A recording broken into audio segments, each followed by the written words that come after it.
বিশালাকার গরু বিক্রির জন্য বেশ কয়েকজন খামারির নাম ছড়িয়ে পড়েছে। এরা রাজশাহী, হবিগঞ্জ ও জয়পুরহাটের। গরুগুলোর যেমন চটকদার নাম, তেমনি দামও বিশাল।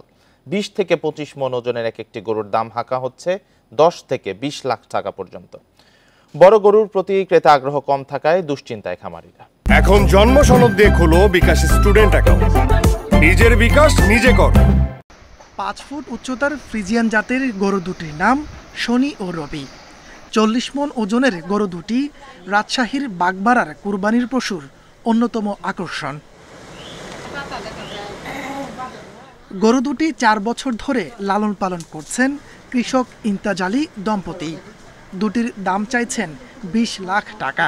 মানুষের মতো করে আরেক সেবা দিই, সেবা দেওয়ার পরে খিলেন দিলেনে সর্বদিক দিয়ে চলাফেরা মানে একবারে নিজের মতো ফিরি।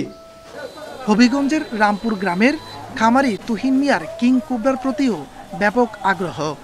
35 মণের কিং কোবরার দাম চাওয়া হচ্ছে 12 লাখ টাকা। 8টা গরু আছে, 8টার ভিতরে এটাই হচ্ছে সেরা। এই গরুগুলি আমরা ন্যাচারাল খাবার দিয়ে লালন পালন করি। জয়পুরহাটে কয়েকজন খামারি 20 থেকে 23 মণ ওজনের গরু লালন পালন করছেন। এদের ডাকা হয় লায়ন, বাদশাহ, লাল পাহাড় সহ নানা চটকদার নামে। দাম হাঁকা হচ্ছে 10 থেকে 18 লাখ টাকা পর্যন্ত। কুরবানি হাটে তুললে গরু কোনো দাম নাই, গরু কিনা বেচা হয় না, গরু আমদানি বেশি কিনা আমরা দাম পাই না। এই গরুর খরচ বর্তমান শেষ 2 বছর মান্থলি তা 17-18 হাজার টাকার দিকে। তবে বড় গরুর প্রতি ক্রেতাদের আগ্রহ কম থাকায় দুশ্চিন্তায় খামারিরা। তাপস সরকার, ইন্ডিপেন্ডেন্ট নিউজ।